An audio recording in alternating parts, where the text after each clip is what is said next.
जी बिस्मिल्लाहिर्रहमानिर्रहीम। जी बेटा, हमने ये तो देख लिया कि ये हमें 3 जो है डिफरेंट एसिम्प्टोटिक एनालिसिस नोटेशंस चाहिए। सो 3 different analysis provide the proper bounding between the actual function. तो हम अपने एक्चुअल जो हमारे पास फंक्शन है उसको बाउंड करने के लिए, उसको फुली एक्सप्रेस करने के लिए हमारे पास 3 सफिशिएंट वो एसिम्प्टोटिक एनालिसिस नोटेशंस मौजूद हैं। ठीक है, अब हमने एसिम्प्टोटिक फंक्शंस देखने हैं। जिस तरह से आपने देखा कि जो हमने पहला क्वाड्रेटिक फंक्शन देखा था जो कि एन स्केयर, जिसका एंड पे एन स्केयर बिहेवियर था, हमने इसी को एनालाइज करा था। उसके अलावा लीनियर फंक्शन था जिसका जिसका कहा था जी, जो फर्स्ट केस है बिग ओ एन है। इस तरह से हमारे पास फंक्शन डिफरेंट जो एसिम्प्टोटिक फंक्शंस हैं वो with the context of growth वो डिफरेंट फंक्शन पाए जाते हैं। तो जो हमारे पास डिफरेंट फंक्शन हैं उनमें से एक कांस्टेंट फंक्शन होता है, लॉगरिथमिक होता है, लीनियर है, क्वाड्रेटिक है, क्यूबिक है और एक्सपोनेंशियल है। कांस्टेंट जैसे मैंने आपको कहा था कि अगर हमने एक अरे है उसको राइट साइड यानी कि एक नया एलिमेंट स्टार्ट पे एंटर करना है तो हर एलिमेंट को राइट साइड पे शिफ्ट करवाना है, तो वो कांस्टेंट टाइम ले रहा है। हर एलिमेंट राइट साइड पे शिफ्ट होने पे कांस्टेंट टाइम लेगा। तो इस कांस्टेंट का नंबर ऑफ अरे एलिमेंट्स कोई उसका ताल्लुक नहीं है। वैसे वो टाइम कम ज़्यादा हो सकता है लेकिन नंबर ऑफ़ इनपुट्स पे वो डिपेंड ट्रूली नहीं करता। फिर लॉगरिथमिक है, ये तो नंबर ऑफ़ इनपुट्स के मुकाबले में बहुत कम टर्म्स में, बहुत कम आइट्रेशंस में अपना रिजल्ट दे देता है। ठीक है, linear linear is equivalent to number of inputs, quadratic squares की फॉर्म में होता है। और जो क्यूबिक है वो पावर 3 की फॉर्म में होता है। एक्सपोनेंशियल के 2-3 केसेस हो सकते हैं और ये क्यूब से भी ज़्यादा तेज़ी के साथ यानी कि ग्रो करता है फंक्शन। अब इन फंक्शंस को हम थोड़ा सा डीपली अंडरस्टैंड करते हैं और फंक्शन ये किस तरह से ग्रो करते हैं और इनका आपस का ग्रोथ का क्या कंपैरिजन है, क्या रिलेशन है, वो हम देखते हैं।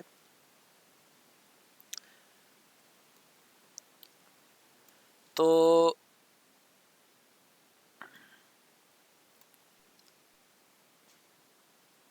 जी, जो हमारे पास एसिम्प्टोटिक फंक्शन कांस्टेंट है उसको हम बिग ओ 1 के साथ रिप्रेजेंट करते हैं, या डेफिनेटली आपको पता है कि बिग थीटा के साथ। लेकिन आपको मैंने जैसा बताया कि हम most of the time prefer करेंगे वर्स्ट केस को, हम प्रेफर करेंगे बिग ओ को, यानी कि अपर बाउंड को, कि मैक्सिमम इतना इसका टाइम लगना है और जो हमारा फंक्शन है वो इसके लोअर लेवल पे रहेगा।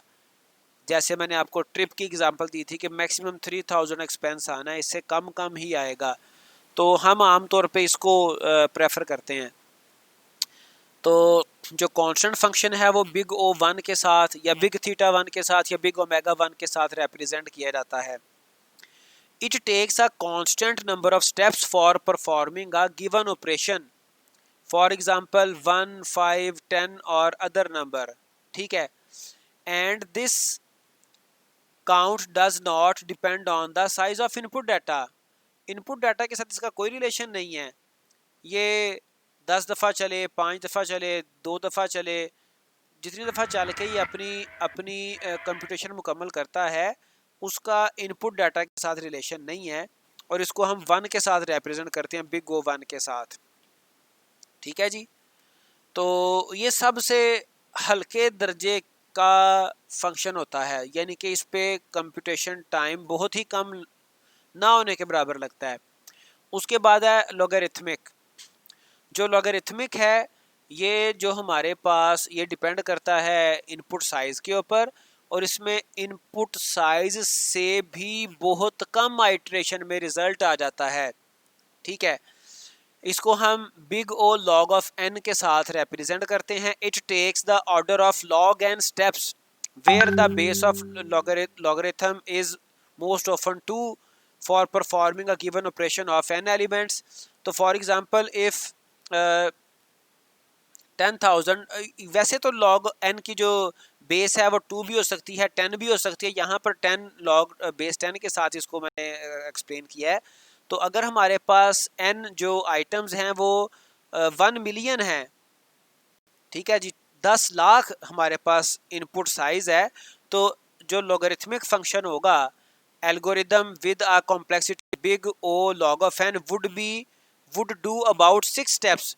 तो ये 10 लाख इनपुट को 6 स्टेप में कंप्लीट कर देगा। और इवन अगर लॉग बेस 2 के साथ भी हम कंसिडर करें तो लॉग बेस 2 के साथ तकरीबन 20 आइट्रेशंस लगेंगी, बेस 10 के साथ 6। तो इसकी बेस के साथ कोई ज़्यादा फ़र्क तो नहीं पड़ता। देख लें ये 6 स्टेप्स हैं, ये 20 स्टेप्स हैं, और 10 लाख के मुकाबले में 6 या 20 को इतना मैटर नहीं करता। तो लॉगरिथमिक वो एक्चुअल नंबर ऑफ इनपुट्स से बहुत कम इनपुट्स में रिजल्ट शो कर देता है, ठीक है। और उसके बाद है लीनियर, जो इससे ज़रा हाईएस्ट लेवल का फंक्शन है वो है लीनियर। इसको हम बिग ओ एन के साथ रिप्रेजेंट करते हैं, ठीक है। It takes nearly the same amount of steps as the number of elements, as the number of input elements आप कह सकते हैं, for performing N operation of N elements. For example if we have 1000 elements it takes about 1000 steps, ठीक है जी।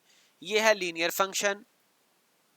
Number of elements and the number of steps could be linearly dependent, linearly sequentially, ठीक है। यानी कि number of inputs बढ़ रही हैं तो number of steps to perform final result वो भी बढ़ रही हैं। For example the number of steps of N element can be n/2 और 3 मल्टीप्लाइंग बाई n। तो इस तरह के बिहेवियर को भी बहरहाल हम लीनियर ही कहेंगे। जब जब लॉन्गर रन की बात करेंगे, लॉन्ग टर्म फंक्शन ग्रोथ की बात करेंगे, फिर n/2 या फिर 3 multiplying by n, 4 multiplying by n, ये भी n ही कहलाएगा, ठीक है। इसको भी हम n के साथ ही डिनोट करेंगे। तो ये है लीनियर फंक्शन। इसके बाद है फंक्शन क्वाड्रेटिक। क्वाड्रेटिक में आ जाता है स्केयर, n स्केयर के साथ इसको रिप्रेजेंट करते हैं। और प्रोग्रामिंग में क्वाड्रेटिक की जो मोस्ट इम्पॉर्टेंट एग्जांपल है वो है नेस्टेड फॉर लूप, ठीक है। फॉर लूप या नेस्टेड लूप कह लें, बल्कि फॉर लूप तो मैंने कह दिया। नेस्टेड लूप, लूप के अंदर अगर कोई लूप है, चाहे फॉर के अंदर वाइल हो या फॉर के अंदर फॉर हो, फॉर के अंदर कोई और हो, डू वाइल हो, तो नेस्टेड लूप, नेस्टेड लूप का आपको पता है कि ये आउटर जो लूप है वो जितनी आइट्रेशंस लेता है और जो इनर लूप जितनी आइट्रेशंस लेता है, ओवरऑल दोनों मिलके outer multiplying by inner loop लेते हैं। और यही कॉन्सेप्ट एन स्क्वायर में होता है। वहां पर क्या होता है, N multiplying by N equal to N square. तो यहाँ पर भी आउटर लूप कोई एन आइट्रेशन में कंप्लीट हो रहा होता है, इनर लूप भी एन एम कह लें, एम आइट्रेशन में कंप्लीट हो रहा है, तो एन इंटू एम या N into N, N square ही आता है, ठीक है। तो बहरहाल क्वाड्रेटिक को एन स्क्वायर के साथ रिप्रेजेंट किया जाता है। It takes the order of n square number of steps where the n is the size of the input data for performing a given operation. For example, if n equal 100, it takes about 10,000 steps. अब आप अंदाज़ा लगा लें कि एक तरफ हमने logarithmic function देखा था। लॉगरिथमिक फंक्शन में क्या था कि अगर हमारे पास 10 लाख इनपुट्स थी तो वो मैक्सिमम 20 में रिजल्ट शो कर रहा था। 10 लाख इनपुट्स के लिए 20 आइट्रेशन में रिजल्ट दे रहा था। और इधर क्वाड्रेटिक है, ये सिर्फ 100 इनपुट्स के लिए 10,000 स्टेप्स ले रहा है, 10,000 आइट्रेशंस परफॉर्म करेगा। उधर 10 लाख थी, ठीक है जी, 10 लाख, 1 मिलियन के लिए 20 स्टेप्स थे, और इधर 100 के लिए 10,000 स्टेप्स हैं। तो ये बेटा फंक्शन ग्रोथ से ये डिफरेंस पड़ जाता है। For example, for n elements the steps can be of the order 3 into n square dividing by 2। इसमें भी सेम केस कि अगर कोई मल्टीप्लिकेशन हो रही है, अगर कोई डिवीजन हो रही है, तो मेन हमारा जो इम्पोर्टेंट फैक्टर होगा वो स्क्वायर वाला होगा। जैसे हमने क्वाड्रेटिक फंक्शन की एग्जांपल अभी प्रीवियस सेशन में देखी भी थी। तो मेन जो इम्पैक्ट फैक्टर है वो n स्क्वायर है। उसके बाद है एसिम्प्टोटिक फंक्शन क्यूबिक। क्यूबिक वो आ जाता है पावर 3 के केस में इसको हम बिग ओ एन क्यूब के साथ रिप्रेजेंट करते हैं, ठीक है जी। और ये क्यूब के सीन में ही, क्यूब के रेफरेंस में ये अपनी इसका ग्रोथ रेट होता है। For example if we have 100 elements, input elements, then it takes about 10 lakh steps, ठीक है जी। तो एक 100 के लिए 10 लाख स्टेप्स में ये कैलकुलेशन परफॉर्म करता है, ठीक है। उसके बाद है एक्सपोनेंशियल, और एक्सपोनेंशियल की 3-4 फॉर्म्स हो सकती हैं। इसको 2 पावर n के साथ भी रिप्रेजेंट करते हैं, n फैक्टोरियल के साथ भी रिप्रेजेंट करते हैं, n पावर k के साथ भी रिप्रेजेंट करते हैं, और इसके अलावा कुछ इसके एक्सपोनेंशियल फंक्शन के नोटेशंस और भी कुछ बहरहाल हो सकती हैं। तो एक्सपोनेंशियल तो ये बहुत ज़्यादा एक्सपोनेंशियली ग्रो करता है ना। It takes a number of steps which is with an exponential dependability with the size of input data to perform an operation of n elements. For example, n equal 10, the exponential function 2 power n has a value of 1024. If n equal 20, it has a value of, ये value आ जाएगी। If n equal 100, then इसकी value 30 digits में चली जाएगी। Exponentially ये grow करेगा, ठीक है। द एक्सपोनेंशियल फंक्शन,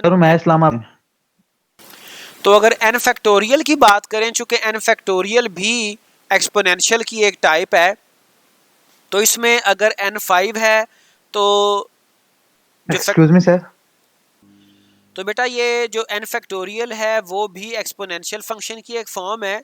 और n फैक्टोरियल में आप देख लें कि अगर n की वैल्यू 5 है तो फैक्टोरियल 120 टर्न्स में फंक्शन रिटर्न करता है अपना रिजल्ट। अगर n की वैल्यू 10 हो जाए तो इसकी ये देखें नंबर ऑफ आइट्रेशंस कितनी बढ़ गई हैं, और अगर 20 हो जाए तो फिर ये आइट्रेशंस कितनी ज़्यादा बढ़ जाती हैं। अब इसको बेटा फुली अंडरस्टैंड करने के लिए मैंने एक एक्सेल शीट बनाई हुई है, ठीक है। एक्सेल शीट के साथ आप इजीली फंक्शन के ग्रोथ रेट को अंडरस्टैंड कर सकते हैं। ये देखें, पहले इसको अंडरस्टैंड कर लें आप इस एक्सेल शीट को कि इसमें क्या रिप्रेजेंट किया जा रहा है। ये देखें, ये हमारे पास बल्कि मैं पहले सिंपल एक दिखाता हूँ आपको। ये हमारे पास आइट्रेशंस हैं, ये हमारे पास n की वैल्यू है, n 1 2 3 4 5 6 7 8 9 10 लेफ्ट साइड पे, और पहले फंक्शन आ गया log n। फिर मैंने एक और फंक्शन भी, ये जो पहले आपको फंक्शन बताए हैं ना, log n बताया था, कांस्टेंट बताया था, कांस्टेंट इसमें नहीं डील किया गया। log n, यहाँ से log n से शुरू कर रहे हैं, log n की बात की थी, ठीक है। मैंने आपको एक्सप्लेन किया था, log n एक्सप्लेन किया था। उसके अलावा मैंने आपको n स्क्वायर एक्सप्लेन किया था, मैंने आपको लीनियर एक्सप्लेन किया था, मैंने आपको क्यूबिक एक्सप्लेन किया और एक्सपोनेंशियल एक्सप्लेन किए। इसमें 2 फंक्शन और हैं, एक है n log n। जो n log n है, पहले इसके बारे में बता दूं कि ये लीनियर से थोड़ा इसका ग्रोथ रेट ज़्यादा होता है लीनियर से, और जो क्वाड्रेटिक है उससे कम होता है, ठीक है। तो वैसे ये लीनियर के करीब करीब ही माना जाता है, ठीक है जी। यहाँ पर 10 आइट्रेशंस में अगर आप देखें तो लीनियर फंक्शन का ग्रोथ रेट 50 है, और जो है क्वाड्रेटिक है उसका 2500 है, और जो n log n का है वो 84 है। तो इसको बहरहाल लीनियर के करीब करीब ही माना जाता है। और उसके अलावा एक n अंडर रूट भी मैंने इसमें इंट्रोड्यूस करवाया। n अंडर रूट ये लीनियर से छोटा होता है, और log n से ये ज़्यादा बड़ा, इसका ग्रोथ रेट ज़्यादा होता है। अब इसको ज़रा अंडरस्टैंड करें। ये लेफ्ट साइड पे हमारे पास आइट्रेशंस हैं, आगे मैंने ये फंक्शन लगा दिए। अगर आप ये एक्सेल को थोड़ा बहुत जानते हैं तो ये मैंने इस 1 का लॉग फाइंड आउट किया हुआ है, और यहाँ पर मैंने स्क्वायर रूट फाइंड आउट किया हुआ है उसी n का। ये सिंपल n आ गया जैसे उधर n था, और ये क्या किया जी, ये log n को, यानी कि ये जो d2 है, ठीक है जी, सॉरी d2 ये वाला है, log n को n के साथ मल्टीप्लाई किया हुआ है, ठीक है। तो ये n log ऑफ n आ रहा है। n स्क्वायर एक्चुअल जो मेरे पास आइट्रेशन है उनका स्क्वायर लिया हुआ है, ये क्यूब लिया हुआ है, ये 2 पावर n ली हुई है, और ये n का फैक्टोरियल लिया हुआ है। इसको आप बाकी ये मैंने ग्राफ भी साथ यूज़ किया है। ग्राफ को आप अगर बाद में देखें, अभी सिर्फ इसका ग्रोथ देख लें तो यहाँ से ही आपको बात समझ आ जाती है। ये देखें कि मेरे पास जब वैल्यू 1 थी तो उस वक़्त डिफरेंट फंक्शंस का ग्रोथ कैसे कैसे हो रहा था। ये बिल्कुल तकरीबन सेम लेवल पे हमें लग रहा है, 0 1 1 0 1 1 2 और 1, कोई इतना लंबा चौड़ा फ़र्क नज़र नहीं आ रहा। जब नंबर ऑफ़ इनपुट्स मेरे पास 2 हो गई, उस वक्त देखें लॉग 0.3 है, n अंडर रूट 1.4 है, ठीक है, और n 2 आ गया, n log ऑफ n 0.6 आ गया, n स्केयर 4 हो गया, n क्यूब 8, इसका 8 आइट्रेशन चाहिए, और 2 पावर n में 4 आइट्रेशन चाहिए, n फैक्टोरियल में 2 आइट्रेशन चाहिए। ठीक है, यहाँ पर मुझे n फैक्टोरियल इतना डेंजरस नज़र नहीं आ रहा, ना मुझे 2 पावर n इतना डेंजरस नज़र आ रहा है, उससे ज़्यादा मुझे डेंजरस n क्यूब नज़र आ रहा है। लेकिन लॉन्गर रन पे देखें, जब n 5 होता है उस वक्त देखें, उस वक्त अगर आप देखें तो log n 0.69 है, n अंडर रूट 2.2 है, n 5 डेफिनेटली लीनियर है तो 5 ही इसकी इनपुट्स है और 5 इसने आइट्रेशन में मुकम्मल करना है अपना कंप्यूटेशन। n log n आ गया 3.4, n square 25, n cube 125, 2 power n 32 और n फैक्टोरियल 120। अब यहाँ पे मुझे फैक्टोरियल सबसे ज़्यादा डेंजरस नज़र आ रहा है। ठीक है, अगर मैं आइट्रेशन 10 पे चला जाऊँ तो log n तो बिल्कुल अभी 1 हुआ, n अंडर रूट 3 हो गया, लीनियर 10 है, n log n 10 आ गया तकरीबन। ठीक है जी, n स्क्वायर 100 क्यूब 1000, और यहाँ पर देखें 10 पे आके 2 पावर n भी क्यूब से भी बढ़ गया है। ठीक है, 2 पावर n का जो ग्रोथ रेट है वो क्यूब से भी बढ़ गया है, 1024 आ गया है, और फैक्टोरियल का तो वैसे ही वो काफ़ी ज़्यादा है। तो जैसे जैसे हमारा फंक्शन ग्रो करता जाता है, इनपुट वैल्यूज़ हमारी बढ़ती जा रही हैं, तो आप देख लें कि जो लॉगरिथमिक फंक्शन है वो 50 आइट्रेशंस पे भी सिर्फ मैक्सिमम 50 इनपुट्स पे भी 2 आइट्रेशन लेगा। ठीक है, और उसके अलावा ये था n अंडर रूट, ये 7 आइट्रेशन ले रहा है, linear 50 iteration, n log of n 84, और जो n स्केयर है वो 2500 आइट्रेशंस, और क्यूब वो कितनी ले रहा है जी, उसकी आइट्रेशंस ये 125,000 हैं, और ये जो है जो हमारा 2 पावर n था वो भी काफ़ी बड़ी वैल्यू में आइट्रेशंस में रिटर्न देगा हमें रिजल्ट, और ये जो फैक्टोरियल था वो तो देखें इसकी पावर 64 आ गई है, 3.04 की पावर 64 आ गई, इतनी बड़ी आइट्रेशंस रिक्वायर्ड हैं, और 1.12 की पावर 15। तो इवन जो जो हमारे पास 2 पावर n है और n फैक्टोरियल, ये हमारे पास बड़े ज़्यादा हैवी फंक्शंस बन जाते हैं।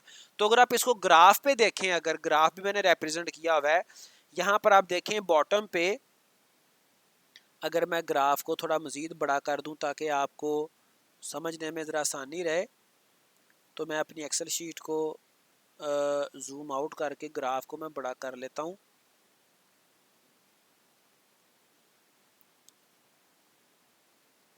थोड़ा सा इसको भी ज़रा अगर कर लें,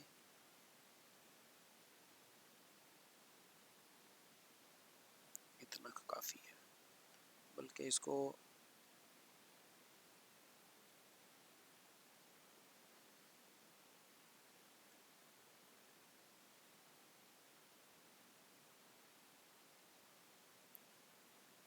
जस्ट अ मिनट जी बेटा, यहाँ तक कोई बात अगर आपके जहन में है तो आप पूछें, मैं इसको ज़रा ये भी आपको ग्राफ से भी ज़रा बता दूँ।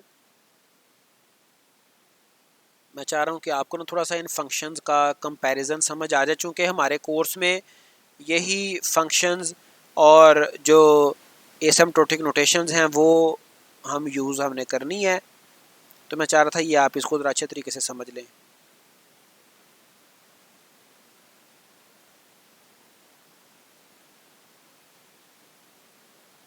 अच्छा बेटा, ये अब इसको आप देख लें, अब ये नीचे इसकी वैल्यूज़ रीडेबल नहीं रही, तो आई थिंक सो मुझे मज़ीद इसको ज़रा छोटा करना चाहिए, और इसकी चले यहाँ से इतना काफ़ी है। अच्छा बेटा ये देखें, अब ये log n को किस कलर से रिप्रेजेंट किया गया, n अंडर रूट को किस कलर से रिप्रेजेंट किया गया, और ये n को किस कलर से, तो ये आप जहन में रखें इनके कलर्स, ठीक है। और अगर आप देखें कि ये इसकी आइट्रेशंस ये y एक्सिस पे जो हॉरिजॉन्टली शो की गई हैं, 1 2 3 4 and so on, horizontal axis पे शो की गई हैं। 50 आइट्रेशंस की हम अभी बात कर रहे हैं, और इसकी जो वैल्यू है वो 50 तक ये एक्यूरेटली मेजर कर रहा है, ठीक है।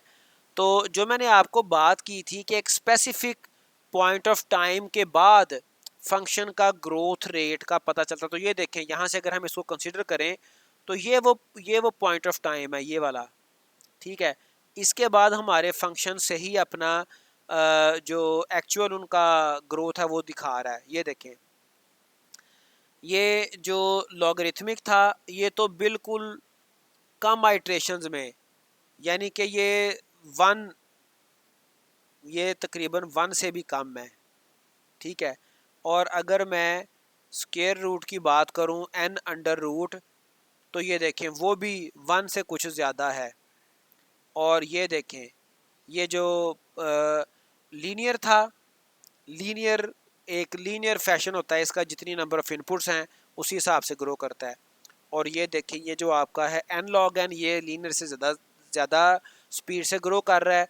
और जो बाकी 3 फंक्शंस हैं, ये वाला गालिबन n स्क्वायर वाला होगा, ये देखिए n स्क्वायर वाला, तो ये भी कितनी तेज़ी के साथ हमारा फंक्शन ग्रो कर रहा है। मतलब ये कि जैसे हमारी इनपुट वैल्यूज़ बढ़ेंगी तो इसकी कैलकुलेशन के लिए, इसका रिज़ल्ट फाइंड आउट करने के लिए हमें काफ़ी सारी आइट्रेशंस रिक्वायर्ड होंगी।